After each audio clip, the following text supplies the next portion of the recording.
see white lies dancing between the lines. She's an atheist. Carousels in her mind, spinning all in her eyes. She's an atheist. Hello and welcome to the Digital Freethought Radio Hour on WOZO Radio 103.9 LP FM right here in Knoxville, Tennessee. We are recording this on Sunday morning, July 25th, 2021. I'm Larry Rhodes, or Doubter 5, and as usual, we have our co-host Wombat on the line with us. Hello, Wombat. This episode is brought to you by Crunch Munch. Crunch Munch, the delicious munch for your crunch. Do you want a crunch? Do you want a munch? Then get a box of Crunch Munch at a local Crunch Munch supplier near you. The advertisers represented in this show, not necessarily those. Share our beliefs or share our lack of belief. That's right. Other cereals are available. Yeah. Other guests today are the John Richards. Hello, John. All the way from England. George Brown from Athens, Tennessee. And the Doubtfire. Sorry. Again, also from England. Is that right? Doubtfire? No, I'm in Pensacola, Florida right now. Oh, Florida. Okay, I don't know why I was thinking that. Anyway, the Digital Freethought Radio Hour is a talk radio show about atheism, free thought, rational thought, humanism, and the sciences. And conversely, we'll also talk about religions, religious faith, gods, holy books, and superstition. Wombat, what's on our plate today? Hey, I wanted to do some listener feedback from the last month. Thank you guys so much for commenting on the show. But before we get into it, I want to go over a quick little super fast. No one's even going to recognize it's happening. It's going to be light speed, super fast. No one's going to even realize. Summary of everyone's lives in the next 2 minutes. Okay, John Richard, go. Life story. What do you got? You can see my house behind me here. No, that's a lie. Looks like a castle. Would you want to live in a castle, John? Is that the goal? That's the Duke of Norfolk's pad. Yeah. No. My life, I've been getting increasingly live streamed. I've been all over the place. I've been. You sure have. Yeah, I've been on Atheism UK live stream. I've been on my own Freethought Hour live stream. I've been on Harris Sultan live stream, and now I'm on this great live stream. And guess what? I've got another one in a minute. What? You got another one? And what? How many? Well, it's just a meeting in a minute. So I don't want to rock the boat, but you had told us this last week that there was rumors on the horizon of a presidency in your future. Like, how is that turning out? Are we on the rails for that? Are you getting the castle set up for it? Is your crown in the mailbox? What's going on? I am the president elect of Atheism UK, but you don't tell anybody yet. Okay. I'm still the vice president until August the 7th. Okay. Nice. You just told millions of our listeners, though. Yeah, I know. Millions and millions of people. Well, he's gambling that, Americans don't count. That's how it works. Okay. That's how it works. Yeah. Anyway, congratulations. That sounds like a real big fun time. Yeah. Speaking of which, what was some of your responsibilities compared to where you're at right now as vice pres? Well, yeah, I have to give lead now and progress the direction and the size and the effect of the organization. So you're bringing the muffins now to the you could put it like that, yes. Yeah, we prefer crumpet in this country. Crumpets. There we go. Crumpets and biscuits. All right. Scott Williams, all the way in Florida. It's been good to see you again. How have you been? And thanks again for all the help with the music. I dropped some draft tracks of a music thing that I've been working on. I finally am at the point where I'm ready to start laying down vocals. So this show is going to be really good for getting my pitch up, because sometimes I go so long without speaking, but now I have to get the chops up. Scott, got questions for you. When you're making music, do you got vocals in mind already, or do they just come naturally as part of the process? Like, how much of the idea of the song is available to you at the very start? For me, it's all about the track at first. So it's all about the music and the track and the arrangement. And then if I feel like the track lends itself to a vocal, like Maybe it sounds like, oh, I could hear a vocal on this song. So then I'll go back and rearrange it or get with a vocalist who can come with some ideas and put it down and say, oh, I know how to arrange this song now. We need to put this part there and this part there, and then we can kind of, so it's all a creative process through the whole thing, you know. It really is. I love that part. I love when you can hear the thing that needs to be in the song that's not there, and then it's just a question of how can I construct it so that what's in my head is now what everybody else hears. I love that. Let me ask you a question. When you make a track, do you start with the drums or do you start with the melody? Drums first for me. I'm a drums first guy. Like I hear everything else once I put the drum. Why is that? Everybody I ask that question, they answer the same way, and I'm the same way. What is that? I don't hear the melody until the drums comes out. Like I might have an idea, but once I lay down the drums, it's like, oh, here's but it also sets the beat for the entire track. I mean, for the entire song. It sets the mood. Yeah, sets everything. Yeah. Speaking of which, Larry, you play guitar. How have you been? Have you had a chance like now? Like enjoy some of the finer outdoors and indoors hobbies that you may not have had now that COVID is hopefully not as bad in Tennessee. I mean, it's still bad. Let me rephrase it. Have you had a chance to get more time with your hobbies? Yeah, a little. I did a couple of Ask an Atheist tables this week, and it's been very slow because I go out in the middle of the afternoon and people are working. Yeah, it's also really hot right now too. And it's really hot. It's really I got hot. 2 people come by and talk to me. It came by and talked to me, and both of them were atheists. So, it was nice to be able to tell them about the Atheist Society of Knoxville and let them know they're not alone. So that's a big deal. But I haven't had the bike out all week. Hardly picked up my guitar. But, I do play my games and I get on Facebook and, same old, pretty much. Not bad, not bad. I will tell you this. I've been playing some disc golf and I've had opportunities to talk to a lot of different guys. We had a tournament again yesterday. I got second place on my card, but it was all terrible scores. None of the scores were good. I think I was like 10 over par. No one in our group was good. Yeah, I did. But I got second place. So I did get a new iPhone though. Oh, good, cool. I'm up to 12. The 12. Now, nice. I was saying like some of the guys that I'm talking to clearly have Christian backgrounds. Like they'll have crosses drawn on their discs, but it is nice to be able to choose when to engage in those kinds of conversations or not, because it's nice just to be out with people first. For sure. So I'm going to enjoy that ahead of time before I start, tackling and what is your beliefs and why do you believe them? I just want to enjoy just being outside with people. Right. George Brown, your latency is looking so good recently. What's been going on with you? Well, I've been engaged in a couple of pursuits. One of them is I have dipped my toe in the waters of telehealth medicine. Okay. And it's a very interesting landscape out there. There are a number of competing services. I call them platforms. These are competing companies that offer the complete package of telehealth medicine. And so one of them has given me a link to a service which tests my internet connection better than the other services. And the name of this service is speedof.me. Okay, speedof is one word and me is just ME. And it tells you not only your throughput speed, but also your latency. And that was what was killing my quality on this show for weeks. I didn't mind the George Brown PowerPoint presentation every day. I didn't mind that. I didn't mind it. I was coming to enjoy it. It was becoming like a special little charming moment of talking to you. Well, all I had to do to fix this was to reboot the router. Nice.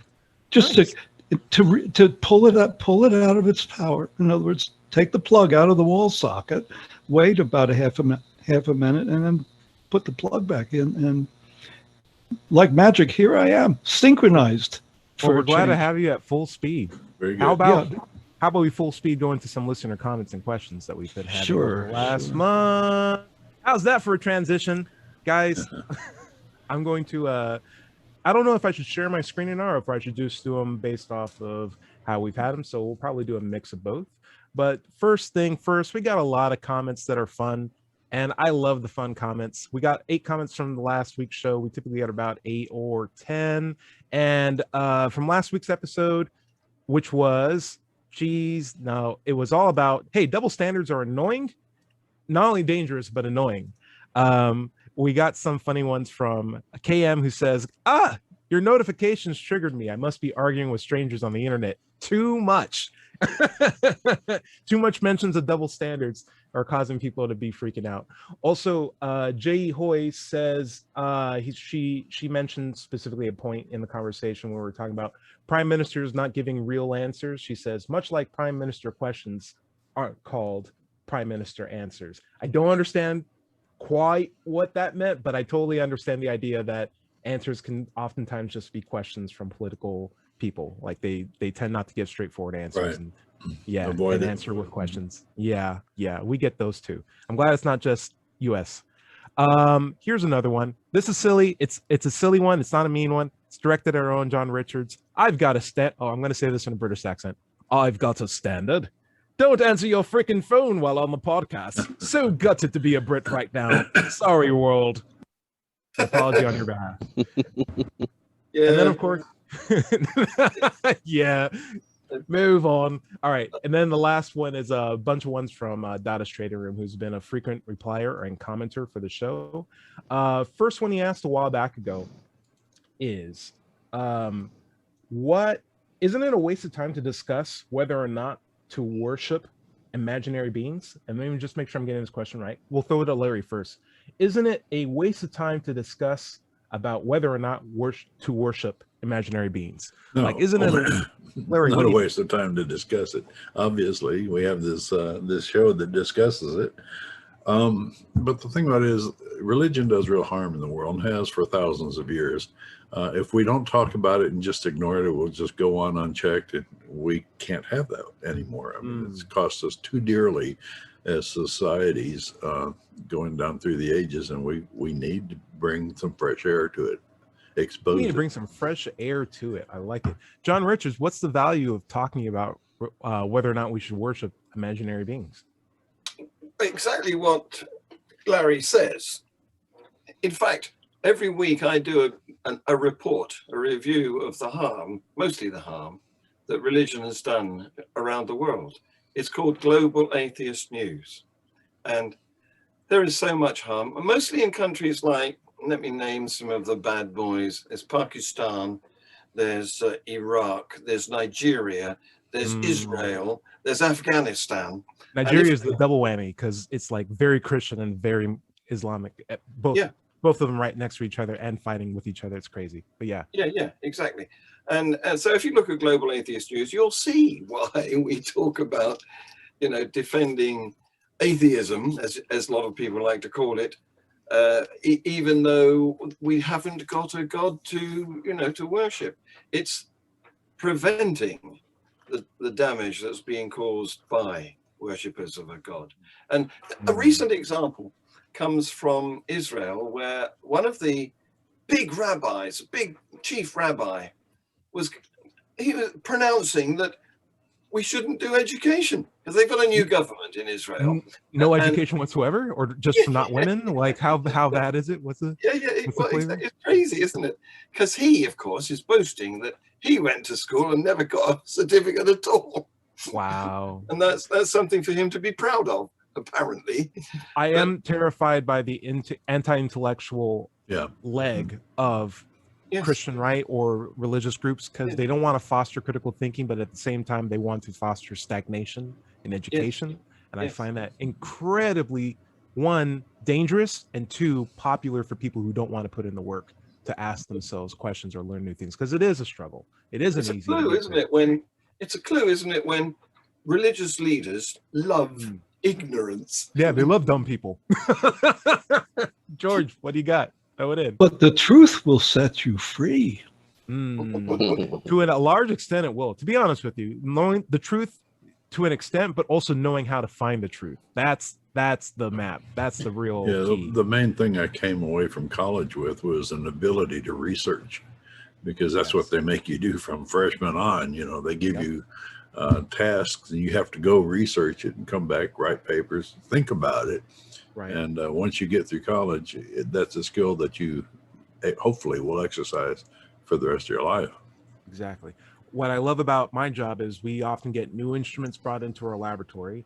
I don't know what this instrument is, but I can tell you, if you give me like 2 days, I can tell you everything about it if I can research it. Like, I can take the time to learn well enough to operate something and teach other people how to do the same thing too. And that's what I think will set people free, the ability to think critically and find good answers from bad ones. Scott, I'm going to throw this up at you. Is it a waste of time to talk about whether or not we should worship about imaginary beings? No, I think it's a good exploration, and it's a good way for people to reflect. Gives people an opportunity to reflect on something they may not even think about. And of course, I agree with what everybody's saying here. It's kind of obvious, and even I think a lot of religious people have told me the same thing, that religion has been anti-science, and it can be taken to an extreme.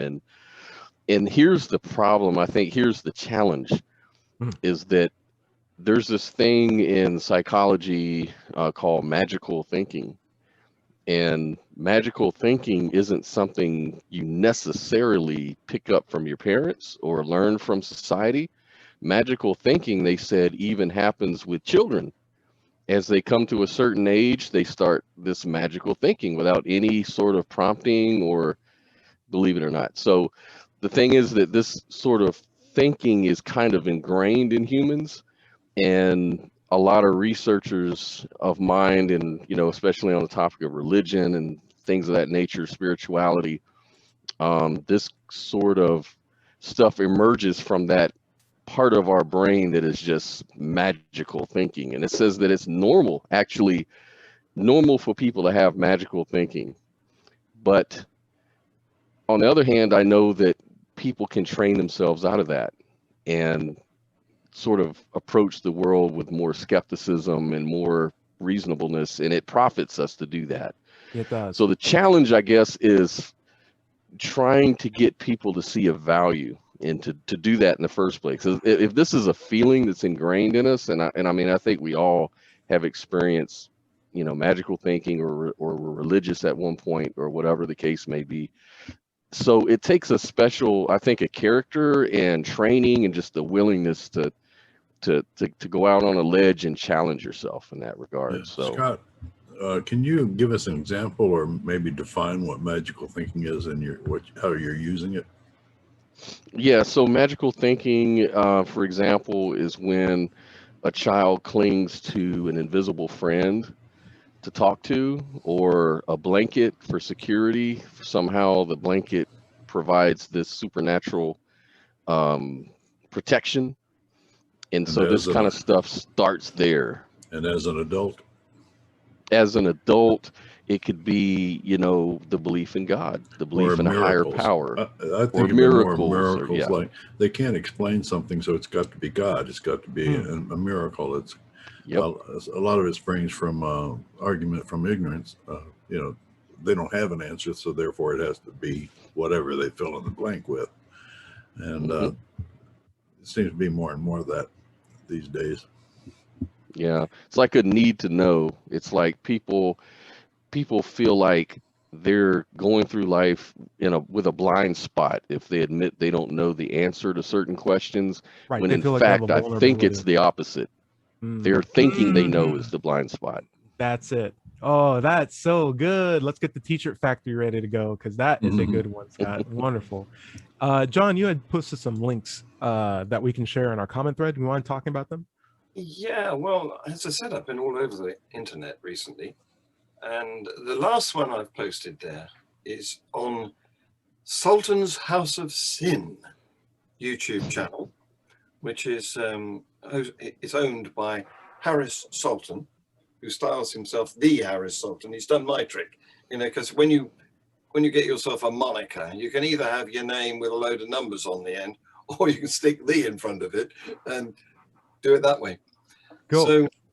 So that's a show that he put out earlier today. All right, folks, this is Harris Sultan, and you're watching Sultan's House of Sin. I get it. That is a funny. So he's I wasn't prepared for it, but I always forget it. Here it is. I can hear it. It's going on right now. So, okay, let me stop it. Great.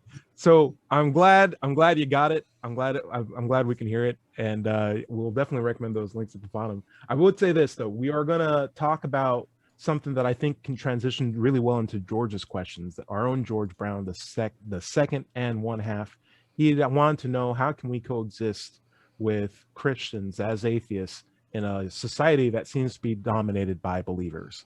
And I'd like to start off that with something a bit controversial. I feel like for the large part, we feel like we have the onus of trying to sell atheism or at least rational thinking to people when really we don't have to. I don't think most people who are believers use their spiritualism to guide themselves in moments of crises. I actually find that they have a double standard where it's if they see someone who's sick on TV, I'll pray for you. If they see someone that's sick on the road asking for food, oh, I'll pray for that guy. If they're hungry, they go to the grocery store or they make themselves some food. Oh, that guy's sick, I'll pray for him. That person across the street sick, I'll pray for them. I'm sick, I'm going to a doctor. I'm going to ask for acetaminophen. I'm going to hope that he prescribes me for 250 milligrams. If he doesn't, I'm going to a second doctor because I'm really, really freaked out right now. I need science to help me.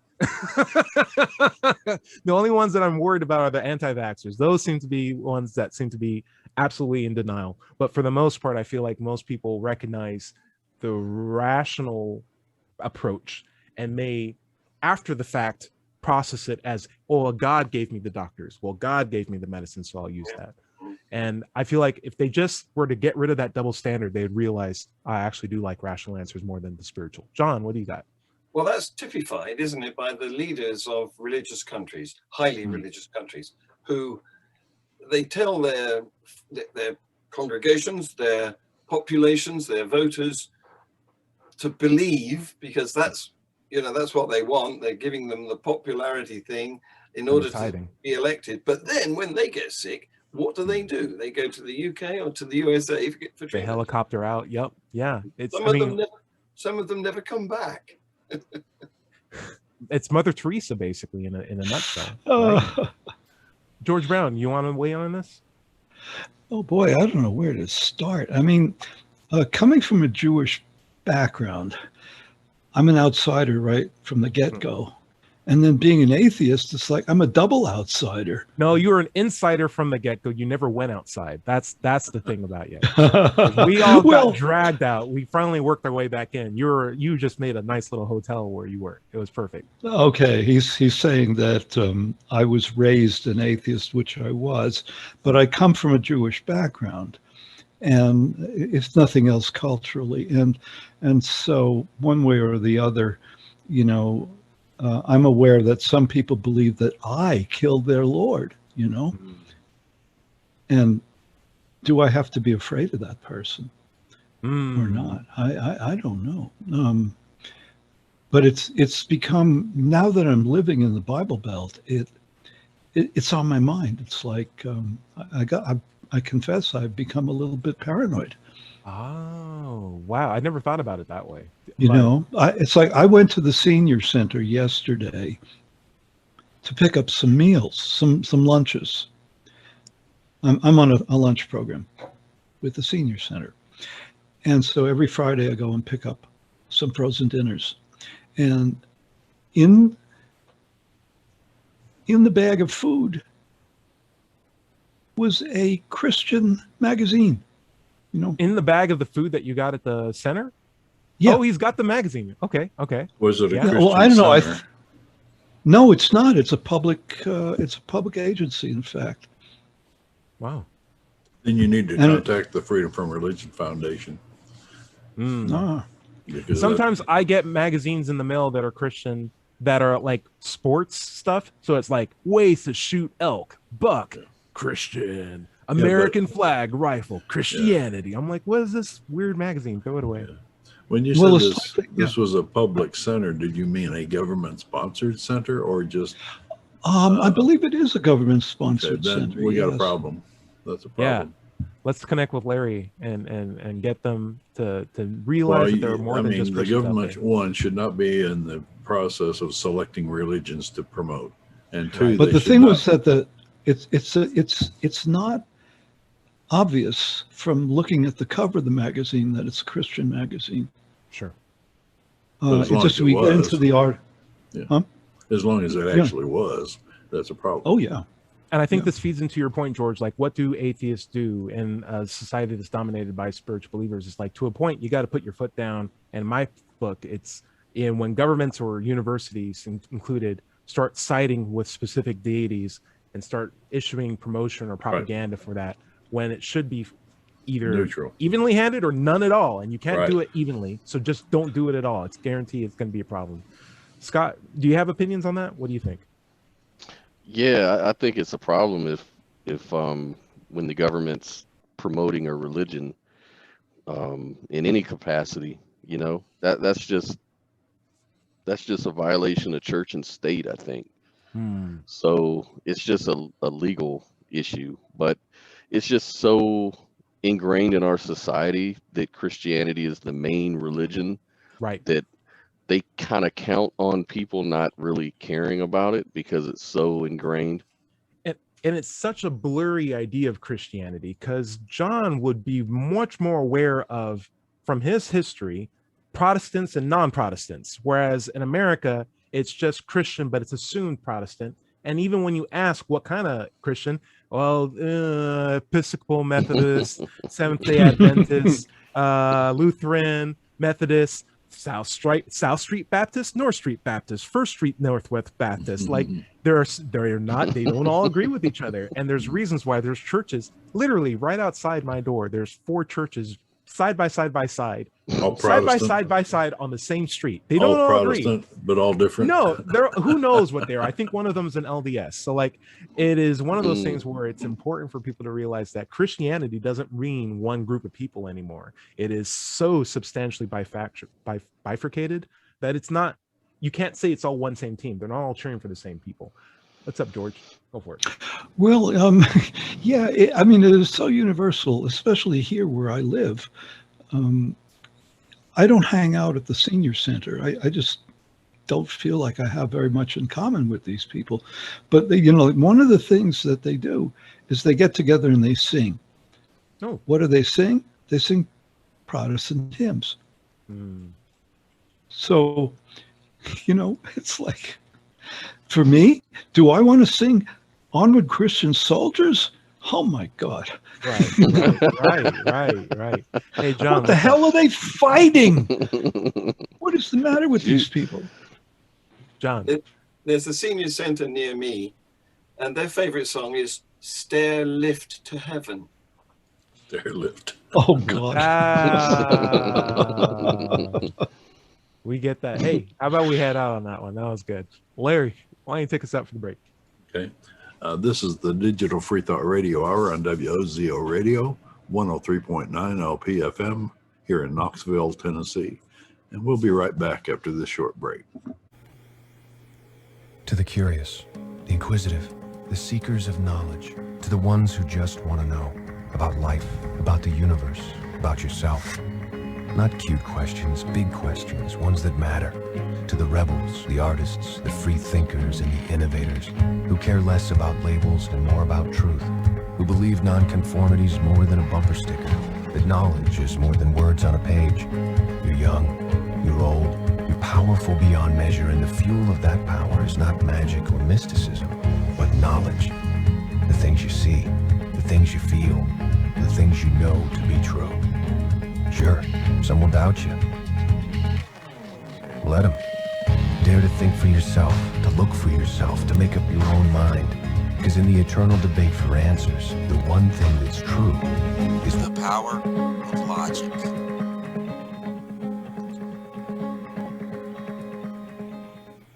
Welcome back to the second half of the Digital Freethought Radio Hour on WOZO Radio, 103.9 LP FM right here in Knoxville, Tennessee. This again is July 25th, Sunday morning. We're recording at that time. Let's talk about the Atheist Society of Knoxville, or ASK. Founded in 2002, we're in our 19th year. ASK has over 1,000 members, and we have weekly Zoom meetings during COVID, but we have also started meeting in person downtown in the old city in Knoxville at Barley's Tap Room and Pizzeria every Tuesday evening around 5:30 to 8. So come out and join us. You can also find us online at meetup.com, knoxvilleatheist.org, or just Google Knoxville Atheist. It's just that simple. By the way, if you don't live in Knoxville, you can still go to Meetup and search for an atheist group in your town. Don't find one? Start one. All right. Wombat, where you want to pick up? So we were talking about the deliciousness of Crunch and Munch. Do you have a snack that you need to munch? Do you have a need to crunch? Then get Crunch and Munch. Now in Crunch and Munch flavors, all for your Crunch and Munch needs. I just think it's precious that John Richards thought that this was an American cereal. Oh, it's not. Functionally, it might as well be, right? At the end of the day. Oh, okay. It's even worse than cereal. There's no nutritional milk associated with it. Okay. It's just sugar and corn at the end of the day. Hey, we're talking about listener feedback questions today. One of the quick ones that I wanted to go through was one provided to us by our own, Scott Kaler, who said, "Isn't it funny how all arguments tend to follow Godwin's law?" And Godwin's law was brought up in our podcast when we were talking about a puddle-shaped hole just for me. And we were talking about how people twist narratives to make sure that their perspective is always the one that's on top. And anything that gets challenged with that becomes very, very, very defensive and very chaotic for them. And they tend to bring up what we refer to as Godwin's law, Nazis, as like a contrast to show that they're right. And Godwin's law, if anyone wasn't aware, it means that it's the idea that the longer an argument goes on, the higher the likelihood that someone brings up Adolf Hitler or Nazis. And I thought that was really comment. Go for it, Larry. Yeah. It's likely that the more you disagree with somebody, the more likely is you're going to bring up how they compare to Nazism. But with Christian nationalism, the way it is in America today, it's proliferating, it's wide ranging. People throw out Godwin's law, even though it's pertinent. I mean, the comment that you make in comparison you make to the Nazis and Christian nationalism is pertinent. Correct. And they throw out the Godwin's law just to seem to invalidate your comment when it doesn't. I love it. All the time invalidate it. It's not necessary. Right. You know, the way how I see it is a lot of people make arguments that use tired, fallacious formats, but that doesn't necessarily mean that the argument's fallacious. Right. So it's the same way when someone uses an argument for authority.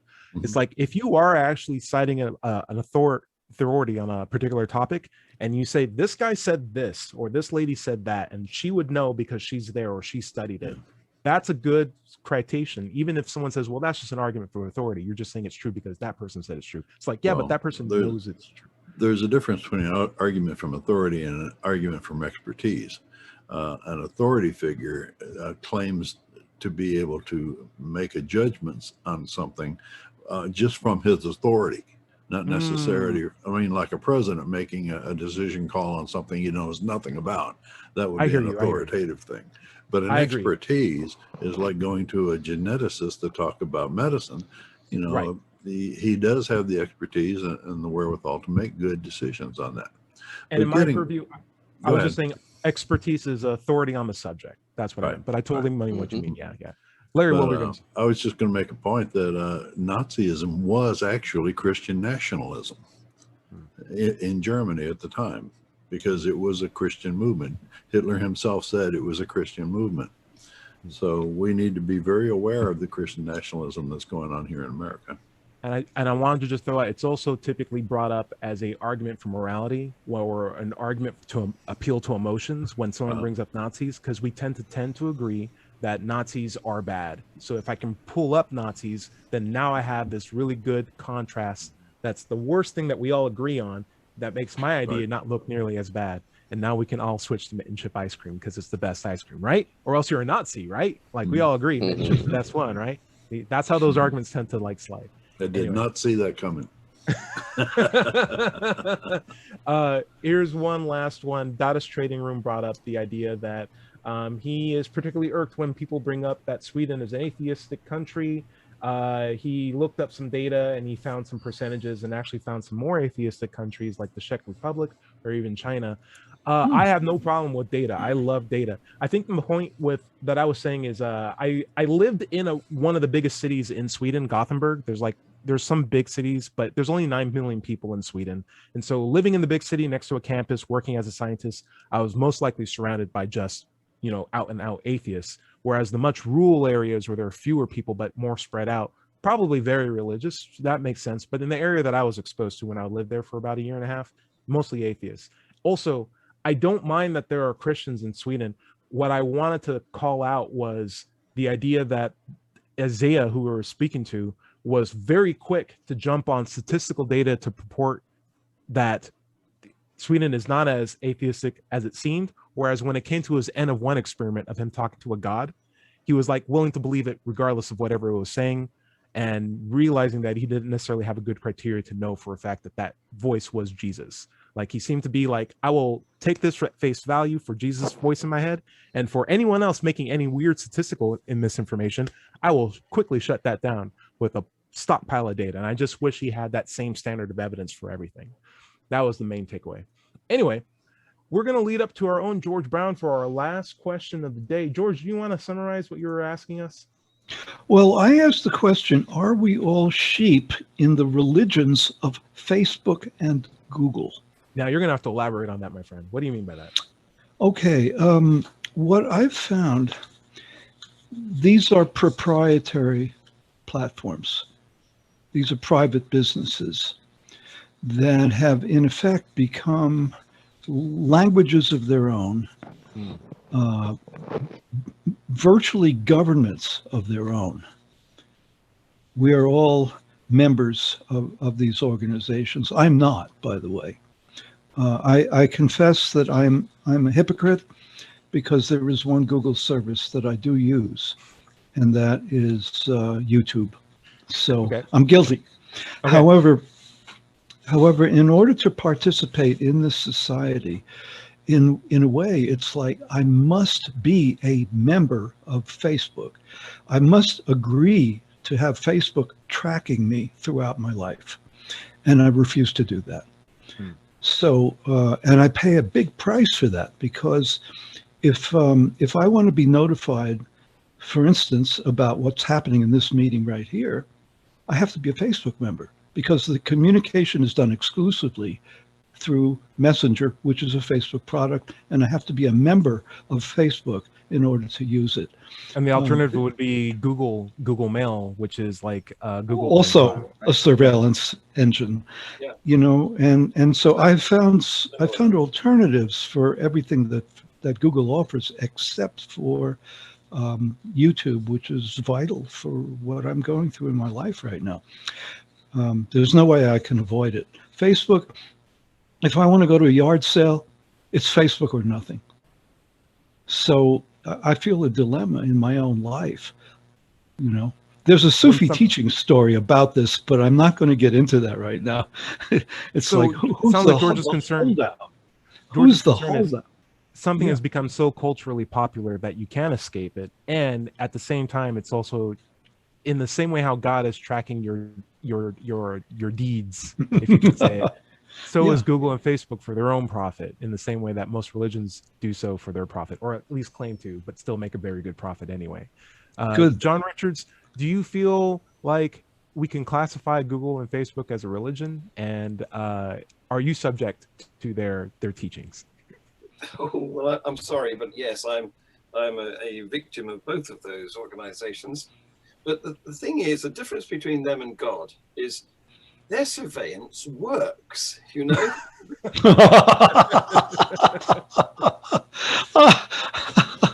It's like CCTV cameras, they're real, and God looking down on us and keeping our morals pure isn't. So in that respect, it's worse to be surveilled. So it's at least effective and observable and testable. I can tell you this. If you want to, you can go to Google's AdSense page, which is Google's profile of who it thinks you are and how it targets its ads towards you. And it's literally a 50-page bunch of icons that says, we think you're a 34-year-old male. We think you live in this part of the country. We think you're right-handed. We think you like this. We think these are your favorite bands. And you can say yes or no and to fine-tune your ad preferences. But it starts off with a pretty good profile of who it thinks you are, just based on how long you are hovering over links, when you are clicking, what you were clicking, what you chose to look at, what you chose not to look at, how long you've watched YouTube videos, and how you fit into each of the demographics. Google has found out things about me that I hadn't realized that I knew about myself.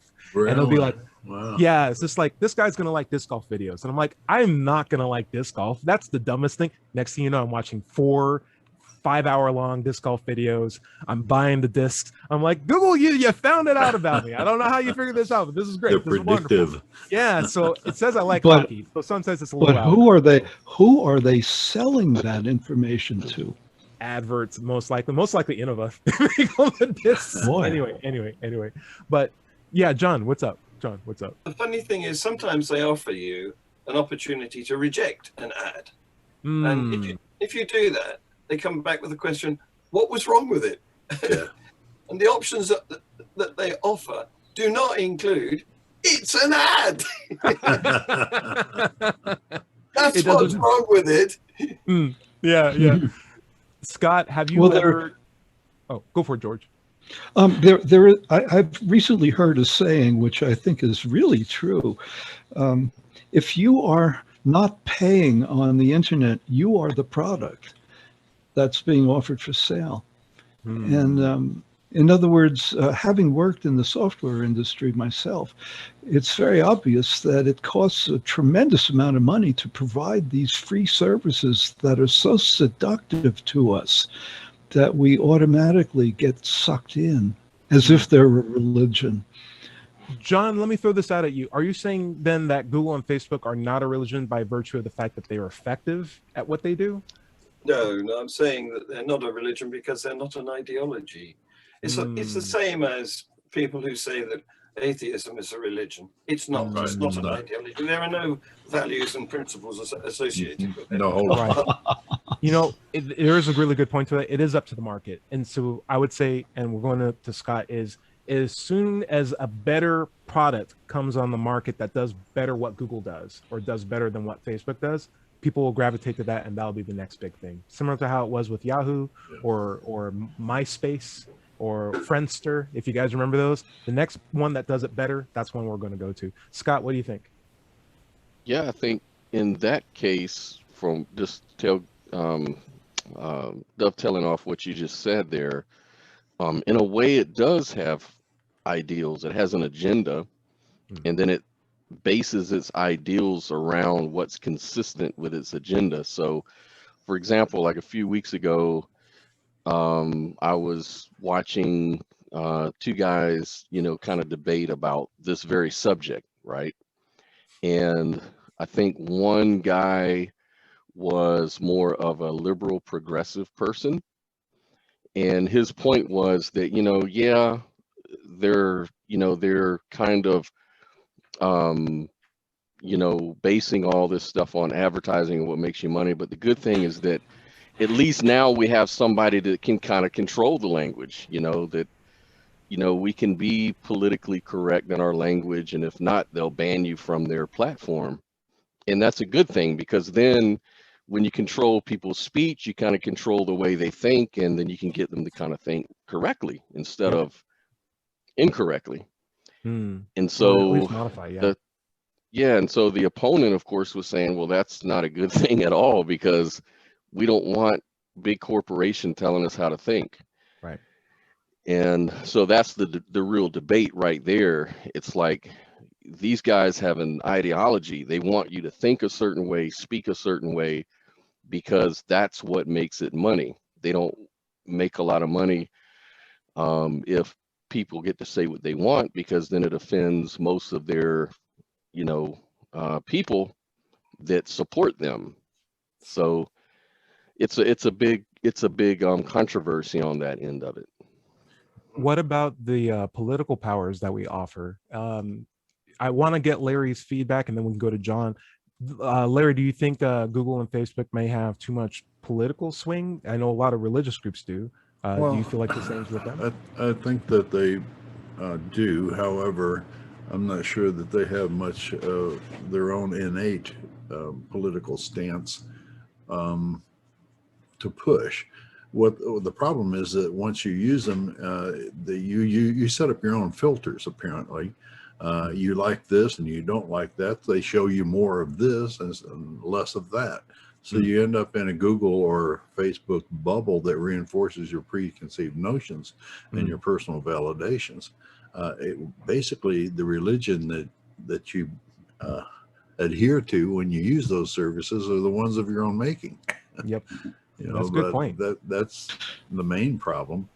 But I don't think that either one tend to do much on the way of limiting free speech. It's just that we go where we hear the speech we want to hear. Right. And the internet's a big place. John Richards, what's your feed in? Well, I'm glad you think that we need a new social media platform, because the current ones are unsatisfactory in some way or other. Yeah. Because commercial warning, I'm starting one. Oh, listen. Talk to me. I'm listening. It's called Freethought City. It's not live at the moment, but the crowdfunding campaign launches on August the 7th. Very cool. And what will make it better compared to what we already got? Okay, good question. Well, for a start, you won't be able to access it until you have flashed your charge card. We're only going to take, well, the point about this is we're only going to take $1 of it at the basic level, and that's $1 a year. So we're not interested in the money side of it at that stage. What we're interested in is getting your contact details, because once we've got those in a secure file, according to the protection of data laws and so on, once we've got those, we have no anonymity. We will not permit people to join our social media site anonymously, and we have no multiple identity, because our software will spot anyone who tries to sign up with some of the same criteria as we've already got on our puppet accounts. Exactly. Yeah. Okay, well, cool. I like that. So you're trying to eliminate trolls, if I hear you right. Not only that, no, because on sign up, on becoming a citizen, having gone through the gateway of registration, people will be given a number of stars, a social behavior star rating. Oh man, this is all my red flags. and if they violate any of the criteria and the rules of the show, they will lose stars. And can I buy indulgence? Can I buy indulgences from you? Could I buy multiple? Could I have multiple credit cards? I'm down to 1 star. Can I buy 4 more stars? Yeah. No, just guys. It's a great plan. For $6 more, you can get 6 stars, and then you're super safe, and then you can quote as much as you want.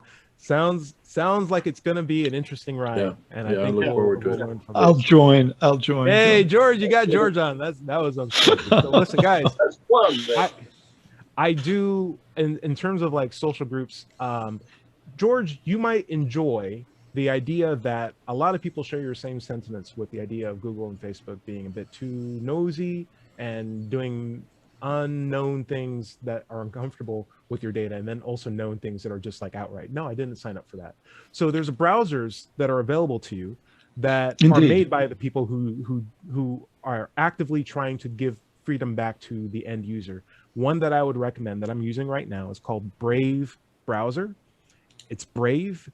Here's 2 things that I like about it. One, everything is no ads. It natively blocks all ads. So like no YouTube ads, no pop-up ads, no nothing like that. There aren't any ads, period. But you can click a button to toggle on ads. And if you do it, every single time you get an ad, you get paid money. They give you a little bit of cryptocurrency that goes into a wallet that's not tied to any of your personal information. And they basically say, anytime you want to cash out this money, you can. We are allowing the advertisers basically to pay you to show you ads.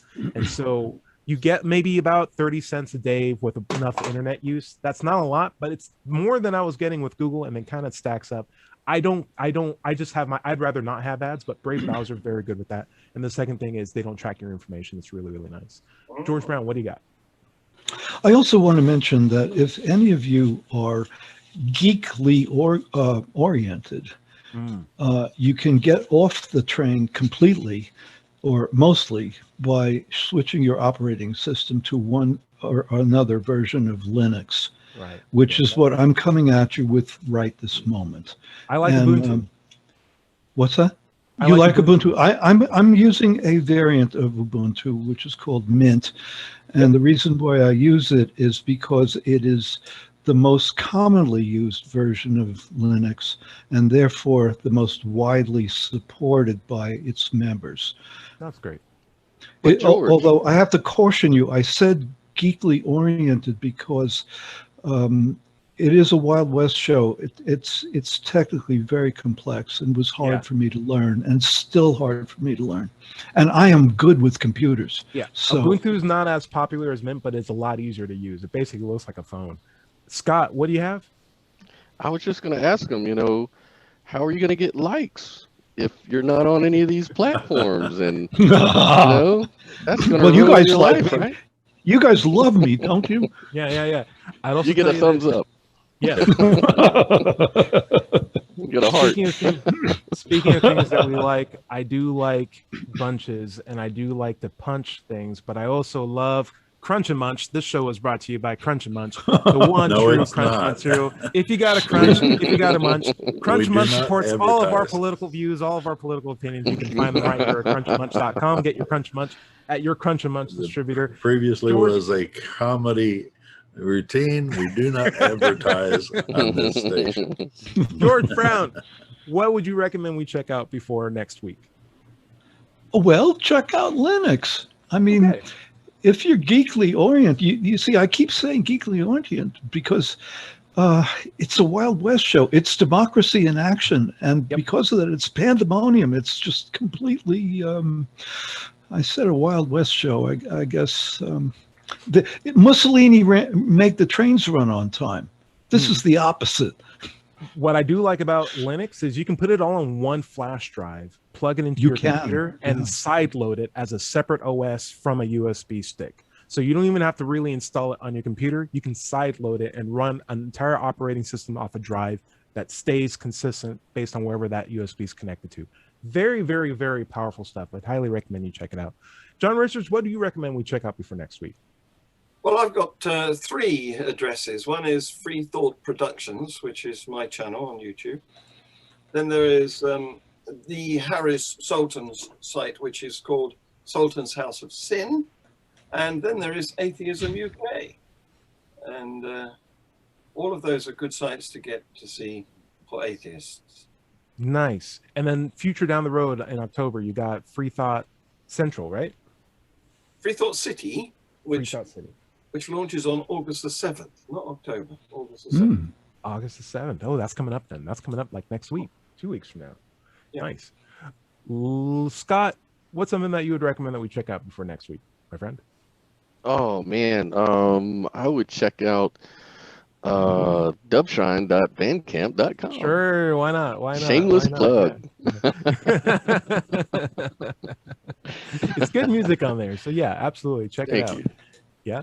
All right. And you can find me, Let's Chat. I post these videos once a week. I'm probably doing some more ASL vids. I'm feeling more in the mood to take some of the rust off my sign language. So I'm looking forward to that. Larry, so apparently Crunch and Munch has taken away our sponsorship. I just got a little notice.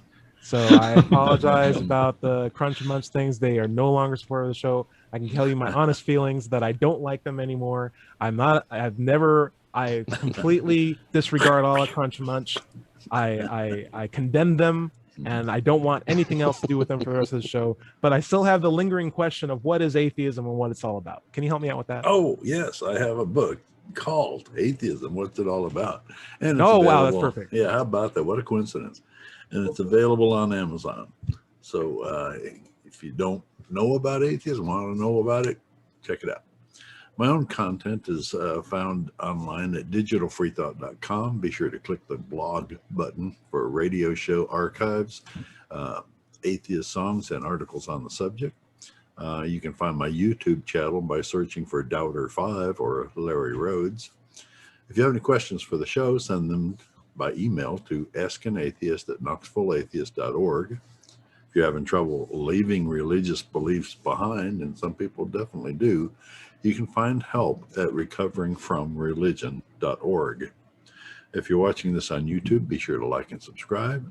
This has been the Digital Freethought Radio Hour. Remember that everybody is going to somebody else's hell. The time to worry about it is when they prove that heavens and hells and souls are real. Until then, don't sweat it. Enjoy your life, and we will see you next week. Say bye, everybody. Bye, everybody. Bye. Bye.